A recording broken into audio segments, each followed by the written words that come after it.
Remember that little battle Beifong, Tenzin, and Korra had with Sato? My boy, did you see that part when Tenzin was like fighting that thing? He was pushing it back to the air, and he was all you saw was boom, boom. He spun around and said boom, and you could hear the actual air was just banging like that.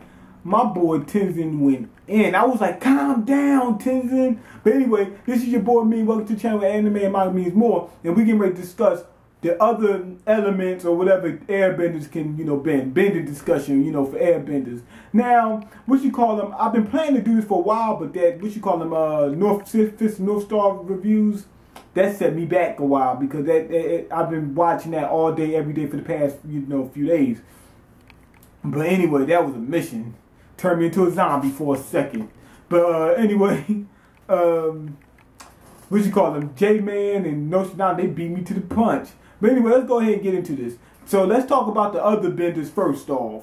Just to get an idea, of what's going on because we haven't really seen airbenders and whatnot. Okay, let's start off with firebenders. Now with firebenders, you got certain people that can bend fire, like what you call them, Zuko's sister. What's her name? Never mind, cause I ain't trying to spend too much time on that. Her fire was blue, so that's another thing. Now, what am I trying to say? Now, if I'm not mistaken, the hottest fire is white. So I'm guessing maybe, depending on how strong a person's fire bending is, they can get the fire to, at different temperatures. Maybe you can get at a certain point in time, it'll branch off to, what was that? It'll branch off to plasma benders. If you don't know what plasma is, I think that's where the star is made from. It burns so hot, they consider it something completely different. If I'm not mistaken, fire is a gas. And once you get up to a certain temperature or whatever, they consider it plasma. But anyway, you got also with firebenders, you got lightning bending, which kind of strange. I guess lightning and fire can both fry you, but it's kind of strange because lightning is electricity. But that's pretty much it we get from the firebenders. If I can, from what I can understand, you got lightning, you got fire, and you got different colors of fire. I think blue is hotter than the average fire, but white I think is the hottest it can get. I'm pretty sure. But anyway, let's go ahead and get the waterbenders. Okay, now with waterbenders they can bend ice, water, snow.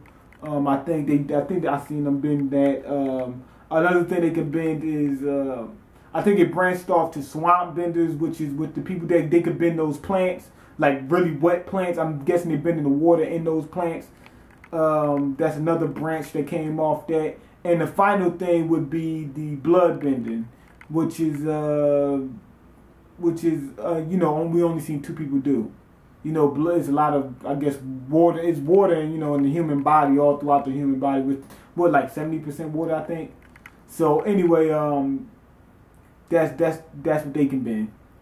Next thing we got Earthbenders, which is the most dynamic of them. It seems like they can pretty much bend any minerals. Now, they can bend rocks and stuff like that. Then you branch off. You got sand benders, which got to be underneath the Earthbenders. But the reason I think that regular, average Earthbender couldn't bend sand because they're not used to bending 1,000 little particles at one time. You know what I'm saying? They're not used to doing that. But some people that had to live in the desert, like those desert nomads and whatnot, they had to learn how to sand bend. You see what I'm saying? But anyway, let's move on. They could bend salt. I guess they can bend salt and sugar because what you call them, one of them made like rock candy, which is made from sugar. They can bend any kind of mineral. We've seen them bend coal, anything that's like an earth type substance they could bend. So this new platinum thing that they couldn't bend, I'm pretty sure they could bend. Oh yeah, another branch would be the metal benders. But anyway, back to the subject. I'm pretty sure they could bend platinum too. Now the only reason I think that they couldn't at first is because the same reason why people couldn't bend metal at first. They're not used to bending certain things, so they have to get used to it and acclimate themselves to it. Now, if I'm not mistaken, they said that metal is refined, and that's why it was hard to bend because it's not, it's not what they're used to bending. It's refined, but now they got used to that. So I'm thinking that at a certain point in time, they probably get used to platinum. But platinum is a rare metal. You don't see it every day. So they never had any kind of training on bending platinum. So I'm guessing that's why they can't bend it. So that's pretty much it for the Earthbenders. Now, what do we have for, you know, Airbenders? Now, we've seen Aang and we've seen Tenzin. Tenzin's off the chain. He's way stronger Airbender than what we saw from Aang in the Avatar. Now, he might have been, Aang probably was way better once he got older, you know, when he was grown. But so far, Tenzin's been off the chain. Now, what can I see from Tenzin that, or any other Airbender that can make me think that, well, you know, that would give me a clue as to what else they can bend? I think nothing. I think it's nothing else they can bend. Look at Firebender, they only do lightning and fire. That's it. Well, actually, we had got, what's that dude? Iroh, I think his name was, you know, Zuko's uncle. He actually heated up these cuffs that he was cuffed up one time, and he heated them up, and you didn't see any fire. So that might be another thing that Firebender can do. But they don't have much. They just got that lightning. So what do I think Airbender can do? Nothing. Just air. They don't need anything. What you call Tenzin was pushing back like a 2 5-ton vehicle, between 2 and 5-ton vehicle with just air.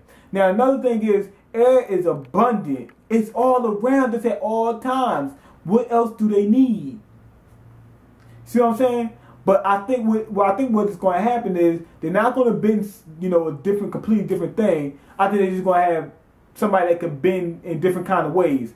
They'll be like we've seen waterbenders that can cut through metal with the water. So I'm thinking that airbenders will be able to cut things down. Not only because we see them, they might be able to fly like I mean, what's his name? Aang was able to fly with that glider. But I'm thinking they'd be able to fly without it. Because look at what you call him. Who's Appa? He was able to fly, and he's an airbender. That's where they learned how to airbend, from the sky bison, whatever they call it. So they might be able to fly. That's probably something they'd be able to develop. They could float around already. We seen Tenzin, he made that air wheel, and he was skating and all that. I think the next thing they'll be able to do is they'll be able to cut things with air. You know, all kind of air strikes where they can just send air flying at you that will cut you up.